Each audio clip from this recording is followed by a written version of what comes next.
오늘 함께 나눌 하나님의 말씀은 예레미야 50장 33절에서 46절 말씀입니다. 예레미야 50장 33절에서 46절 말씀입니다. 제가 봉독하겠습니다. 만군의 여호와께서 이와 같이 말씀하시니라. 이스라엘 자손과 유다 자손이 함께 학대를 받는도다. 그들을 사로잡은 자는 다 그들을 붙들어 놓아주지 아니하리라. 그들의 구원자는 강하니 그의 이름은 만군의 여호와라. 반드시 그들 때문에 싸우시리니 그 땅에 평안함을 주고 바벨론 주민은 불안하게 하리라. 여호와의 말씀이니라. 칼이 갈대아인의 위에와 바벨론 주민의 위에와 그 고관들과 지혜로운 자의 위에 떨어지리라. 칼이 자랑하는 자의 위에 떨어지리니 그들이 어리석게 될 것이며 칼이 용사의 위에 떨어지리니 그들이 놀랄 것이며 칼이 그들의 말들과 병거들과 그들 중에 있는 여러 민족의 위에 떨어지리니 그들이 여인들같이 될 것이며 칼이 보물 위에 떨어지리니 그것이 약탈되리라. 가뭄이 물 위에 내리어 그것을 말리리니 이는 그 땅이 조각한 신상의 땅이요 그들은 무서운 것을 보고 실성하였음이니라. 그러므로 사막의 들짐승이 승냥이와 함께 거기에 살겠고 타조도 그 가운데에 살 것이요 영원히 주민이 없으며 대대에 살 자가 없으리라. 여호와의 말씀이니라. 하나님께서 소돔과 고모라와 그 이웃 성읍들을 뒤엎었듯이 거기에 사는 사람이 없게 하며 그 가운데 머물러 사는 사람이 아무도 없게 하시리라. 보라, 한 민족이 북쪽에서 오고 큰 나라와 여러 왕이 충동을 받아 땅끝에서 일어나리니 그들은 활과 투창을 가진 자라. 잔인하여 불쌍히 여기지 아니하며 그들의 목소리는 바다가 설레임 같도다. 딸 바벨로나, 그들이 말을 타고 무사같이 각기 내 앞에서 대열을 갖추었도다. 바벨론의 왕이 그 소문을 듣고 손이 약하여지며 고통에 사로잡혀 해산하는 여인처럼 진통하는도다. 보라, 사자가 요단의 깊은 숲에서 나타나듯이 그가 와서 견고한 처소를 칠 것이라. 내가 즉시 그들을 거기에서 쫓아내고 택한 자를 내가 그 자리에 세우리니 나와 같은 자 누구며 출두하라고 나에게 명령할 자가 누구며 내 앞에 설 목자가 누구냐. 그런즉 바벨론에 대한 여호와의 계획과 갈대아 사람의 땅에 대하여 품은 여호와의 생각을 들으라. 양떼의 어린 것들을 그들이 반드시 끌어가고 그들의 초장을 황폐하게 하리니 바벨론이 약탈당하는 소리에 땅이 진동하며 그 부르짖음이 나라들 가운데 들리리라 하시도다. 아멘. 하나님은 불순종하던 이스라엘 민족을 바로 세우시기 위해서 심판의 도구로 바벨론을 사용하십니다. 그러나 바벨론은 자신들이 강해서 자신들이 강대국이라 이스라엘 민족을 포로로 삼을 수 있었고 그래서 우리는 그들을 충분히 그들에게 학대를 가하고 고통을 줘도 상관없다라는 생각을 그러한 어리석은 생각을 하고 있었습니다. 그런데 하나님은 33절에서 이렇게 말씀하고 계십니다. 만군의 여호와께서 이와 같이 말씀하시니라. 이스라엘 자손과 유다 자손이 함께 학대를 받는도다. 그들을 사로잡은 자는 다 그들을 붙들어 놓아주지 아니하리라. 아멘. 우리의 대부분은 포로나 또한 천한 자, 가난한 자가 고통을 당하는 것은 당연하다고 생각합니다. 그러나 하나님은 결코 그것을 용납하지 않으십니다. 왜 그렇습니까? 하나님은 고아와 과부와 포로의 상황에 처해 있는 연약한 자들의 편에 서시기 때문입니다. 하나님은 연약함으로 인해서 압제당하는 자를 구원하시기 위해서 그들을 압제하는 자들을 향해 똑같은 심판을 너희들이 행한 대로 내가 똑같이 갚아주겠다라고 말씀하고 계십니다. 그러하게 하나님은 사로잡힌 자, 또한 이스라엘 민족을 학대하는 바벨론을 향해서 진노와 심판을 선포하십니다. 34절은 이렇게 말씀합니다. 그들의 구원자는 강하니 그의 이름은 만군의 여호와라. 반드시 그들 때문에 싸우시리니 그 땅에 평안함을 주고 바벨론 주민은 불안하게 하리라. 이스라엘 민족의 불순종으로 말미암아 하나님의 심판을 받아서 바벨론의 포로가 되었지만 하나님은 그럼에도 불구하고 여전히 그들의 아버지 하나님이 되신다고 말씀하고 계십니다. 하나님은 이스라엘의 하나님이시며 또한 구원자이십니다. 그러하기에 하나님께서는 이스라엘이 불순종으로 인해 포로 생활을 하고 있었지만 그렇다고 바벨론까지 하나님의 사랑하는 백성 이스라엘을 향해서 학대, 즉 고통을 주어서는 안 된다라고 말씀하고 계시는 것입니다.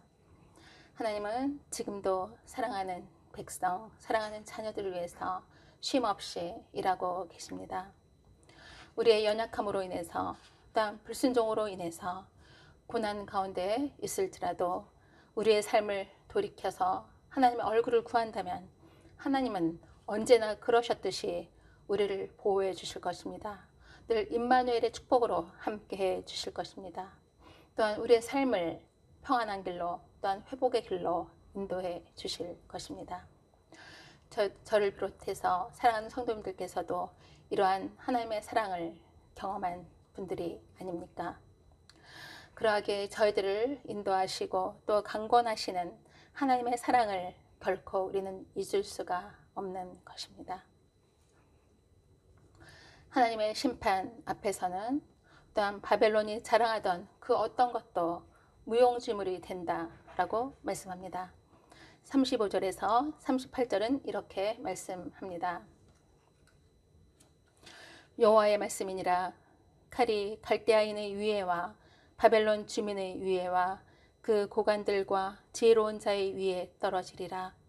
칼이 자랑하는 자의 위에 떨어지리니 그들이 어리석게 될 것이며 칼이 용사의 위에 떨어지리니 그들이 놀랄 것이며 칼이 그들의 말들과 병거들과 그들 중에 있는 여러 민족의 위에 떨어지리니 그들이 여인들같이 될 것이며 칼이 보물 위에 떨어지리니 그것이 약탈되리라. 가뭄이 물 위에 내리어 그것을 말리리니 이는 그 땅이 조각한 신상의 땅이요 그들은 무서운 것을 보고 실성하였음이니라. 바벨론은 그들이 의지했던 지혜라든지 또한 그들이 밑에 있는 그런 많은 관료들 또한 무기 또한 용사들 또 그들이 섬기던 우상의 그 신들이 자신들을 강대국으로 만들어 주었다고 생각했습니다. 또한 그들이 강대국의 그 입장에서 그 위치가 오래도록 갈 것이다 라고 생각했습니다. 그러나 이러한 모든 것들은 하나님 앞에서는 그저 무용지물일 뿐이었습니다. 오직 하나님을 믿고 하나님의 능력을 우리가 의지하고 그분만을 섬기는 것이 진정한 지혜이며 능력이라는 것을 우리는 잊지 않아야 합니다. 세상의 그 어떤 것도 하나님의 능력보다 더 클 수는 없습니다. 예레미야는 반복되는 하나님의 심판의 역사를 다시금 상기시키고 있습니다. 40절은 이렇게 말씀합니다. 여호와의 말씀이니라. 하나님께서 소돔과 고모라와 그 이웃 성읍들을 뒤엎었듯이 거기에 사는 사람이 없게 하며 그 가운데 머물러 사는 사람이 아무도 없게 하시리라. 아멘. 소돔과 고모라도 그들의 죄악 때문에 멸망당했습니다. 그리고 하나님의 백성 유다와 이스라엘도 그들의 죄악 때문에 결국은 멸망당하게 됩니다. 이제 바벨론도 교만과 죄악 때문에 하나님의 진노 앞에 선 것입니다. 또한 그들도 결국은 멸망하게 될 것이다 라고 말씀하고 있습니다. 우리 또한 우리의 죄악으로 말미암아 하나님의 진노 앞에 서 있었습니다. 그러나 하나님의 은혜로 예수 그리스도의 십자가의 사랑으로 저희들은 구원을 받았습니다. 예수를 믿는 자에게는 영생의 축복을, 믿지 않는 자들에게는 영벌의 심판이 있다는 것을 우리는 기억해야 합니다. 이스라엘에게 고통을 주던 바벨론은 그들이 행했던 것과 같은 고통을 당하게 됩니다. 43절은 이렇게 말씀합니다. 바벨론의 왕이 그 소문을 듣고 손이 약하여지며 고통에 사로잡혀 해산하는 여인처럼 진통하는도다. 그렇다면 이러한 어리석음에 빠지지 않도록 우리들을 인도하시는 분은 누구십니까? 바로 내 안에 계신 성령님이십니다. 성령님은 하나님의 마음과 하나님의 사랑으로 행할 수 있도록 저희들을 인도하시고 또한 성령의 열매를 맺게 해 주실 것입니다. 교만은 패망의 선봉이요 겸손은 존귀의 앞잡이입니다. 늘 겸손함으로 나아가 나를 구원해 주신 하나님의 사랑을 우리는 기억해야 합니다. 그리고 또한 복음의 빚진 자로서 나를 드러내는 것이 아니라 하나님의 은혜였음을 날마다 순간마다 고백하면서 하나님께 영광을 돌려야 합니다. 하나님 앞에 겸손한 자의 모습으로 나아갈 때 하나님의 사랑 안에 거한다는 사실을 우리는 잊지 않아야 합니다. 나의 나 된 것은 내가 아니요 오직 하나님의 은혜였습니다 라고 날마다 순간마다 고백하며 하나님께 영광 돌리는, 하나님께 감사하는 저와 사랑하는 성도님들의 삶이 되시기를 소망합니다. 아멘. 우리는 주님의 크신 사랑을 받은 자들입니다. 그러하기에 저희 또한 우리의 이웃을 그 사랑으로 섬겨야 합니다. 이것이 바로 구원받은 자의 모습이며 본분이며 사명입니다.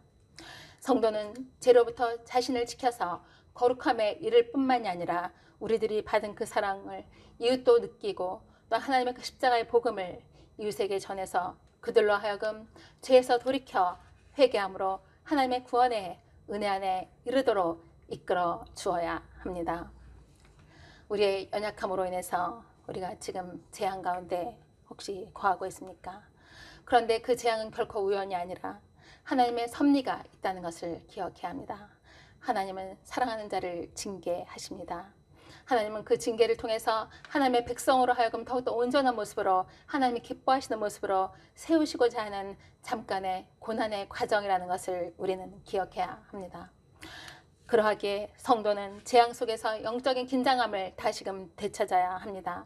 또한 하나님의 얼굴을 구하며 하나님의 궁휼하심을 구해야 합니다. 또한 회복하게 하시는 하나님의 그 사랑과 능력을 우리가 기대하며 그 능력 또한 경험해야 합니다.